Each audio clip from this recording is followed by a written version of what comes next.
Well, Northview, welcome once again to church. We're so thrilled that you are here, and I am excited to continue our series, Mind Your Business. And I'm thrilled because today you're gonna get to hear from my friend, Trinity Jordan, who is an absolute gift to me personally, and someone who I know is going to bless each and every one of you today with his message. Now brace yourself, because Trinity has quite the resume. Trinity is an experienced trial lawyer, focusing his practice in the areas of federal criminal defense, entertainment law, nonprofit, and corporate litigation.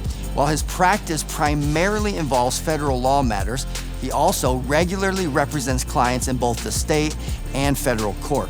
A former assistant United States attorney in Miami, Florida, he was assigned to the Major Crimes Unit and has led investigations with every major federal investigative unit. Most notably, Trinity led the U.S. Department of State's largest domestic investigation and federal indictment in 2017 and 2018, which has generated significant media attention and continues to be featured by major international broadcast networks. His extensive experience at trials lends to the strategic and zealous counsel he provides to clients today. Prior to becoming a lawyer, this is my favorite part, Trinity served as a pastor and a Christian author. And again, he is going to bless you today. So would you do me a favor and would you welcome my friend and brother, Trinity Jordan, to the platform?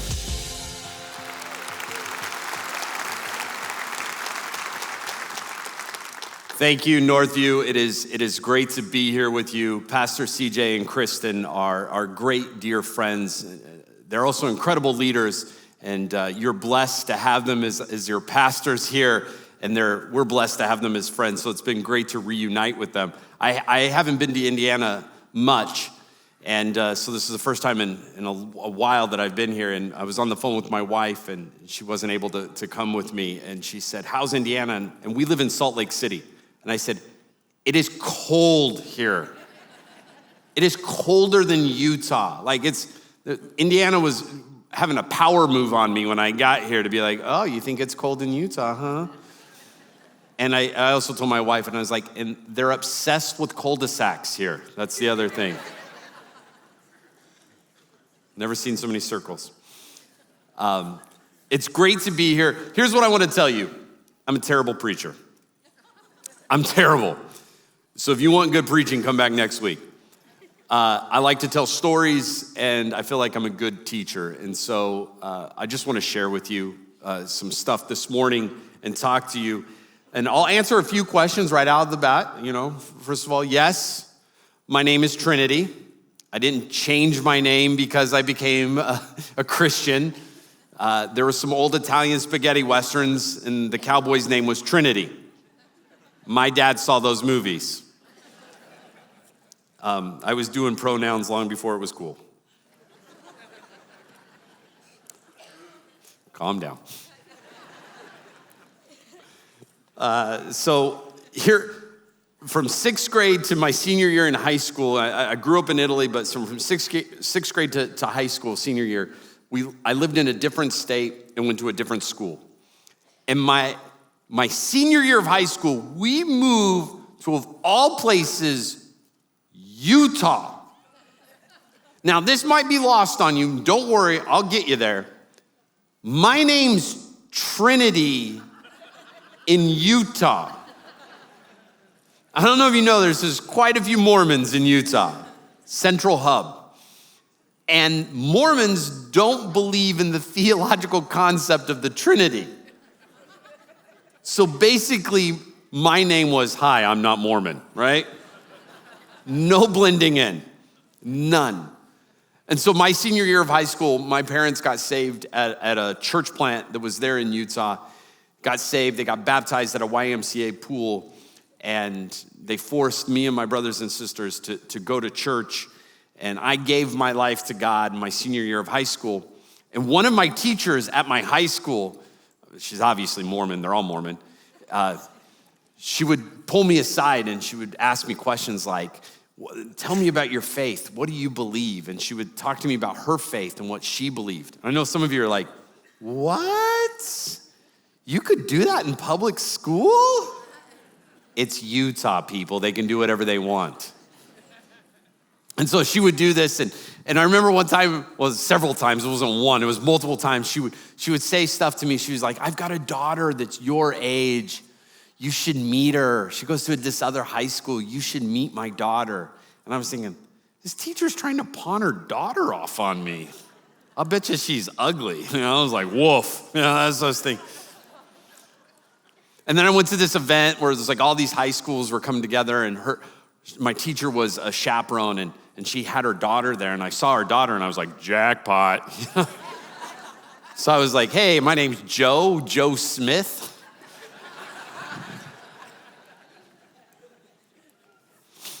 So her daughter and I started dating, and I was the first person that her daughter had this relationship with where I wasn't part of the Mormon culture. This wasn't my life. And she said to me, she would ask questions like, well, why aren't you Mormon? And I was brand new. I'm like reading the Bible for the first time. I'm learning about God for the first time. And I would say, well, I don't believe I can become a god someday. And she's like, well, we don't believe that. No, I actually think you guys do. You might want to look into that. And so she would go and talk to her bishop and talk to her parents, and she'd come back and she goes, we do believe that. And I was like, I know, look, I don't have all the answers, but there's this church.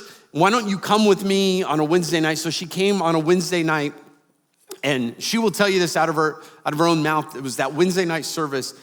And we've seen it, the altar call and stuff like that. But the message and the story that Wednesday night that my girlfriend had heard was a message of love, grace, and hope.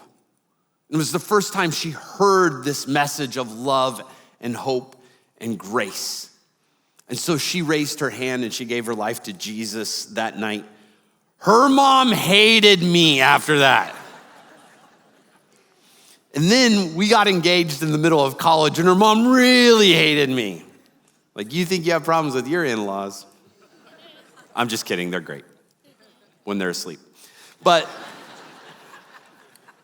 so my wife grew up in Utah, and her great-great-grandfather was like Brigham Young's best friend. Like when they settled Utah, they were like, you get this area, like there's like statues to her family and stuff. And I meet so many people in Utah that I realize like, oh, you're related to my wife. And I mean, they literally, I'm not kidding. This isn't a joke. I can't even make it a joke. They did it. Like literally when you meet people that are related to my wife, what they ask each other is, well, what wife are you from? And it's like not a family tree, it's a family forest. It's crazy. So listen, guys, these jokes don't get any better. Like you better just laugh with me now because we've got some time. This message though of love and grace and hope, like a lot of times we think that it's just the message that we hear within the walls of the church.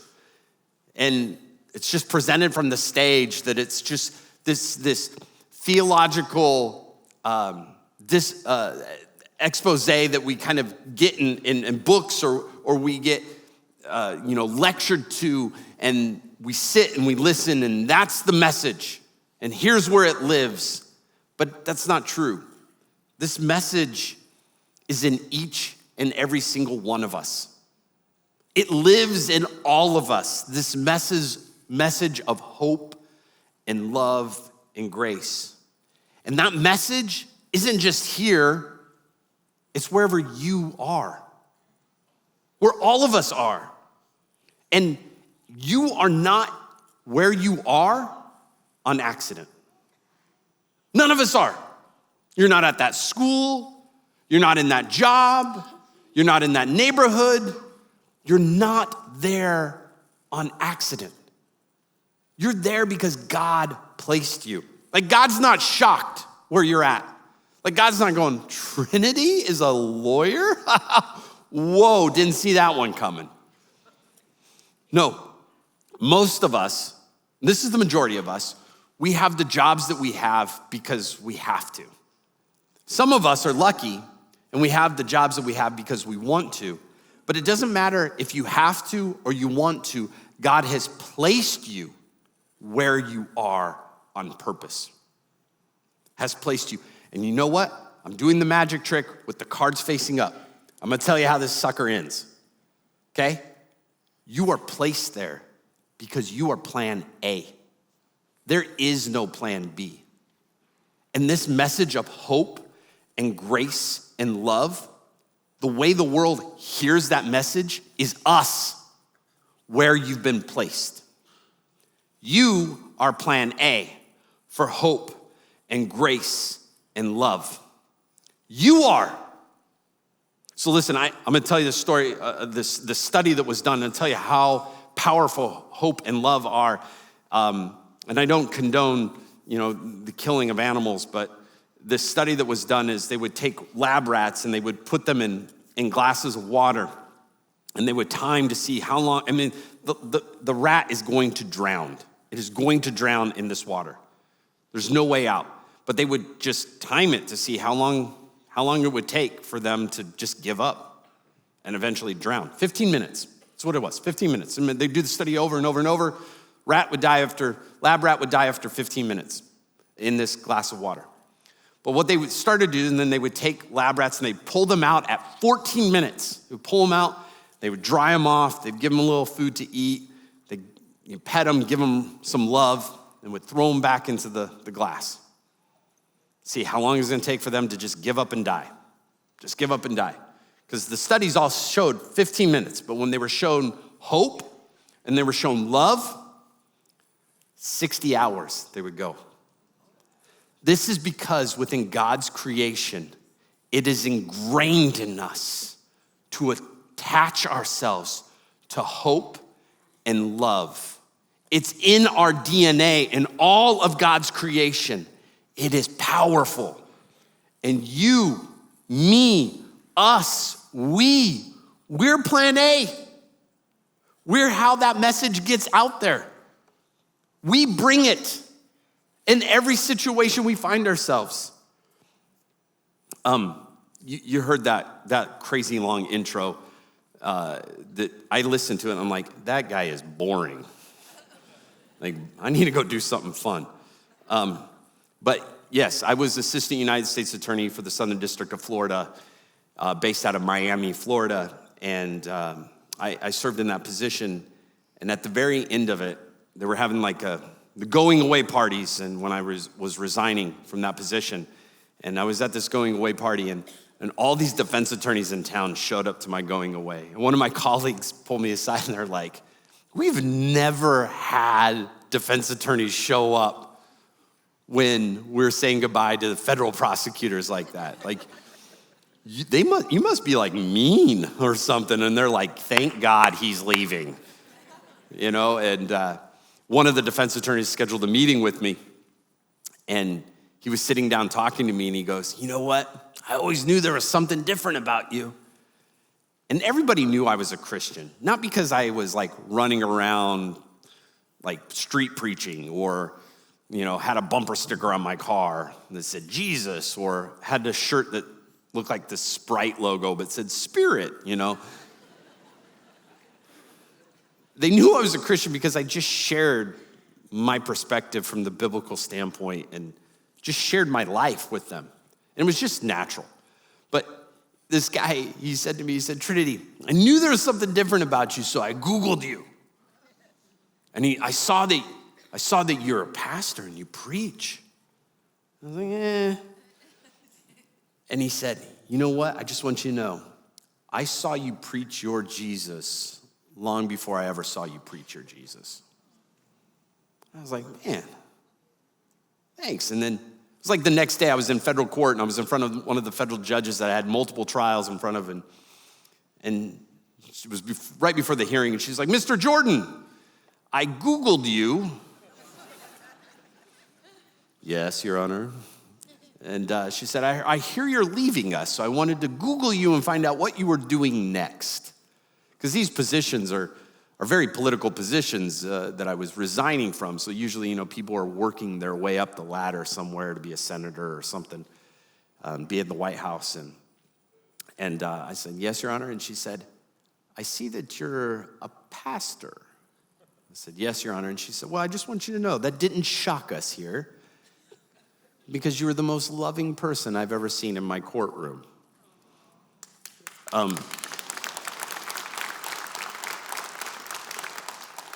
Thanks. I'll tell you though, I was sad in all those moments. And I'll tell you why. Because it dawned on me I was doing this wrong. You're like, what? Like, look, that was just naturally me and how I'd been discipled as a follower of Jesus. And I'm happy about those things, but I'll tell you, here's what I missed. I was placed there on purpose. And I realized all my opportunities I had missed. So it wasn't a pat on the back for me, it was, I missed it. I let this be natural, but I didn't do it on purpose. And had I done it on purpose, I wouldn't have missed some opportunities. You and I are placed on purpose. I was there, you are there, we are there to be the message on purpose. Let me show you this. Luke chapter 12, I'm gonna walk you through it. And I think this is one of my favorite parables. It's kind of a gloss over parable that people don't usually spend a lot of time on. But let me start in verse 15 here. It says, and this is Jesus talking, he said, and he said to them, take care and be on your guard against all covetousness. For one's life does not consist in the abundance of his possessions. So what Jesus is talking about here, and we'll unpack a little bit more of this, he's saying all those things of the world, everything that the world has to offer, whether it's prestige, status, jobs, job titles, money, cars, houses, bank accounts, clothes, like all of those things that you and I spend so much of our time chasing after, that we think it's gonna bring meaning to our life. He says all of those things won't give you what you want. What he's saying here is life doesn't work that way. You think it does, but life doesn't work that way. And so then here it is in verse 16, he starts telling the parable. And he told them a parable saying, the land of a rich man produced plentifully. And he thought to himself, what shall I do? For I have nowhere to store my crops. And he said, I will do this. I will tear down my barns and build larger ones, and there I will store all of my grain and my goods. And I will say to my soul, soul, you have ample goods laid up for many years. Relax, eat, drink, be merry. But God said to him, fool, this night your soul is required of you, and the things you have prepared, whose will they be? So is the one who lays up treasure for himself and is not rich toward God. So here's what happens. Jesus tells this parable, and in the parable, God has blessed this individual. And this individual decides, well, here's what I'll do. I'm gonna just tear down everything I got, and I'm gonna build bigger stuff to put all the other blessing that God has given me. And I'm gonna put it in my new barns. And there's two, what God says to him is he says, you're a fool. And there's two things here that he says you're a fool about. The first one is actually in the text there. And he says you're a fool because he says, I'm gonna kill you tonight. And when you die, whose is all this gonna be? Like, where's it going, right? You've probably been in church and you've heard maybe a pastor say, there's no U-Hauls at the funeral, right? We're not Egyptians, we're not taking this stuff with us, right?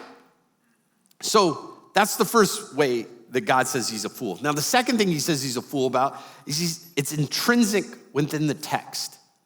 And what he's saying he's a fool about is that God didn't give him and bless him and place him where he is so that all of that can terminate on himself. He's been given that for others. He's been blessed for others. He's been blessed for God. So there's something more to unpack here in chapter 12. So look at this, verse 21. It's the same question.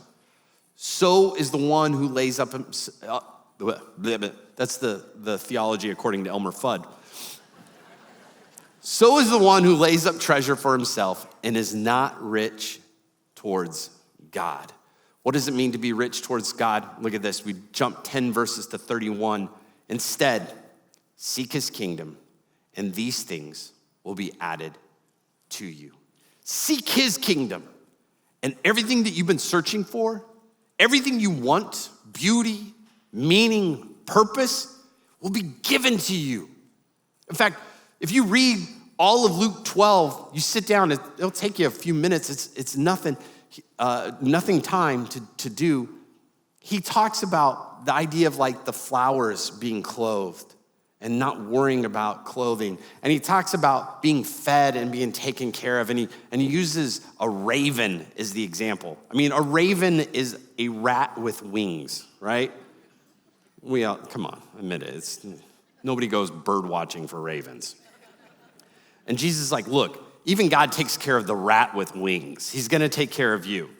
Takes care of the lilies in the field. He's gonna take care of you. He's getting to this idea of we're always searching for purpose and meaning, and that we think somehow stuff and status and prestige or whatever it is gonna fulfill us. And he says, no. Seek his kingdom, and then you'll be taken care of.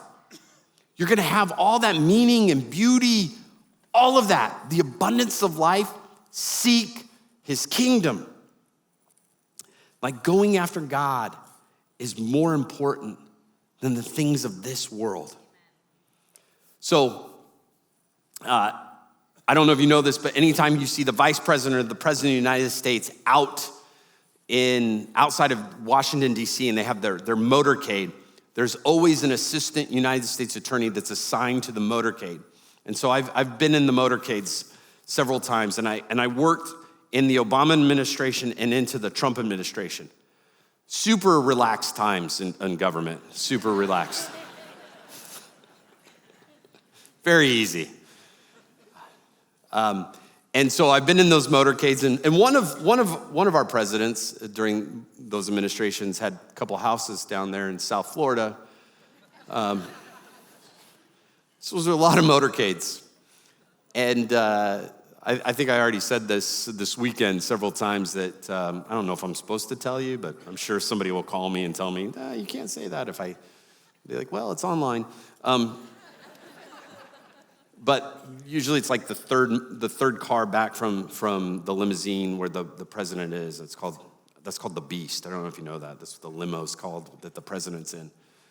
And so I've been in the motorcade, and why they have an assistant U.S. attorney assigned to the motorcade is because every federal arrest has to be approved by the U.S. Attorney's Office. And so Secret Service, FBI, whoever the law enforcement is, if something goes on during that time, they can detain individuals, but if there's an actual crime that's gonna be charged and there's gonna be an actual arrest, it has to go through the federal judicial system, and an assistant U.S. attorney has to approve that arrest and approve what's going on in those situations.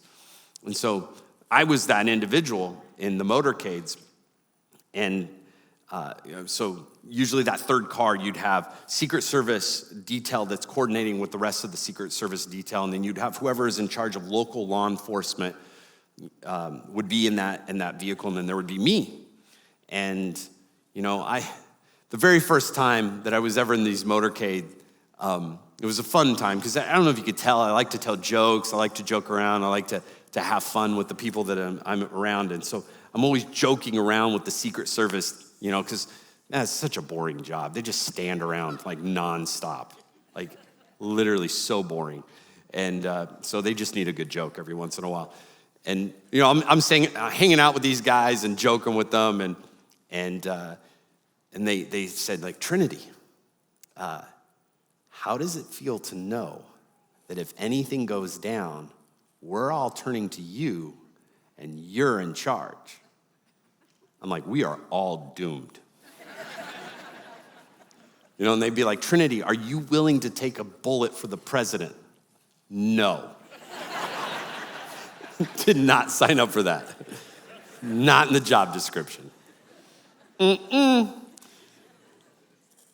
But, I remember when they asked me that question, how do you feel? And I'm thinking, this is the president of the United States. Like, this is pressure. Like, there was a time, I remember being in the motorcade where, they jam all the radio signals and cell phones when the motorcade's going. So if you've ever been around the motorcade and your cell phone's not working or something, they're jamming everything. But when that jamming device, I was in the motorcade once when the jamming device wasn't working and everybody's doing 120 miles an hour on clear interstates, which is, you're like, in Miami? Yeah, they cleared that. That's awesome. But all of the vehicles fan out around the limousine to create a blast radius, basically so everybody else dies and the limo is fine. It's awesome to be in that. But I'm just thinking during this time when it's going, I'm like, oh, here we go. Like, something's gonna happen. The jamming device is not working, and I'm running through my head, okay, I've gotta make a decision, split decision. Would they ask me something? Act like you know what you're doing. You've seen some movies, just recite whatever you saw in that movie. I'm just going through my head and just the pressure I was feeling. But here's the thing I wanna say. You have the God of the universe that's sitting and saying to each and every single one of us, how do you feel that I've entrusted you with the most important message in the world? For your family, for your job, for your neighborhood, for the people you encounter. How do you feel? That should feel weighty. That should feel like, oh my goodness, I have a responsibility. This isn't the president. This is the God of the universe. Because remember, you are plan A, and there is no plan B. You're plan A. You have been placed for a reason. But here, I gotta tell you this though. You've been placed for a reason, but you will be replaced in most of these areas. Don't forget what's most important when you are placed.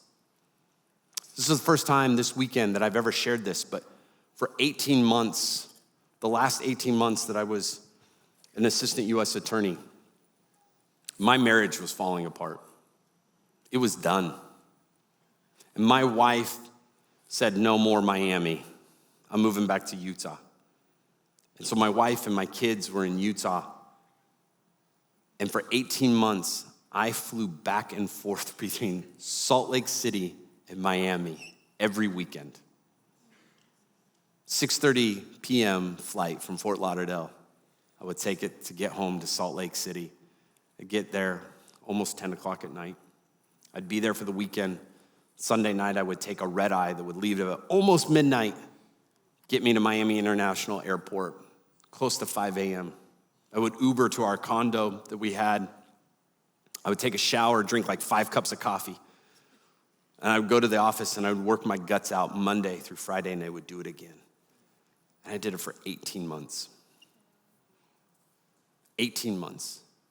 My marriage didn't exist. And I was sitting in the U.S. attorney's, in his office. I was waiting to go into a meeting with him, and I was just sitting, waiting in the kind of the exterior office, like his little lobby that he had. And I was looking up on the wall, and there was the pictures of all the former U.S. attorneys. Because see, the U.S. attorney is appointed by the President of the United States, and they're confirmed by the Senate. Assistant U.S. attorneys are hired by the U.S. attorney and appointed by the Attorney General. And I was sitting there, and I was looking at all the photos, and I was looking at the ones that I had worked under, and just thinking to myself, oh, when this guy's done, we're just gonna put his photo right there after, and there's gonna be another person that's gonna move right back into that office. And we're just gonna this thing's gonna just keep going. It's gonna keep trucking. And when I'm done, somebody else is gonna take my office. I forgot where I was placed. God had placed me in my family. And I was neglecting my family for something that I was gonna get replaced in. And I went home, and I was there that weekend, and I remember talking to she was my oldest daughter, and she was in junior high at the time, and I said to her, I said, hey, Madison, what do you think if, I don't know, come back to Utah and I'm just a normal attorney, not no fancy government attorney, and I'm just, I could take you and drive you to school every day. And she just started crying. And I was like, yeah. Because see, at the end of my life, she's going to be there next to my bedside. And all these people I'm working with and everybody in that motorcade. And nobody's going to be next to my side at the end. But she is. And God has placed me to be her father. And he's placed me to be this husband. Placed me to be in this family. Nick Saban was the greatest college coach that we'd seen. He was replaced in 72 hours. Somebody moved into his office. Somebody's new photo went up. Somebody else had that job. He's been replaced. Verse 33 of chapter 12, Jesus says, sell your possessions and give to the needy. Provide yourselves with money bags that do not grow old, with a treasure in the heavens that does not fail, where no thief approaches and no moth destroys. For where your treasure is, there will your heart be also. He's not just talking about money. He's saying, what have you linked your heart to? What have you linked yourself to in this world? Because you should link it to the kingdom of God. You should link it to this message of hope, grace, and love. Now, it's unbelievably key, these verses here, 33 and 34, because Jesus isn't saying like, listen, if you got great wealth, eek. No, because there's parts of the Old Testament where actually God's people are commanded to have great wealth and they're commanded to build big barns. But what he's saying here is your heart should be linked to the things of God, not the things of this world. What it means to be rich towards God is to live in a way that you pursue God and you realize you are plan A, and everything that you've been blessed with, your talents, your skills, your job, you've been blessed with all of this so that you can push back what is dark in this world, so that you can complete plan A. Listen, there are 2,103 verses in our sacred literature where God talks about what it is to live this out. And the Bible talks about what it means to help the poor, the oppressed, the foreigner, the widow, the orphan. 2,103 verses. Because you are the salt of the earth. You are the light of the world. Listen, I'm an attorney. I deal with people's problems all day long. Corporations' problems. Nobody comes to an attorney because good things are happening. I don't get calls that are like, we're getting married. We're having a baby. I don't get to celebrate in the good things. They call me when stuff hits the fan. You could decide what it is. But I am there on purpose. And so every morning now, I'm not just being a disciple of Christ, I'm being a disciple of Christ on purpose.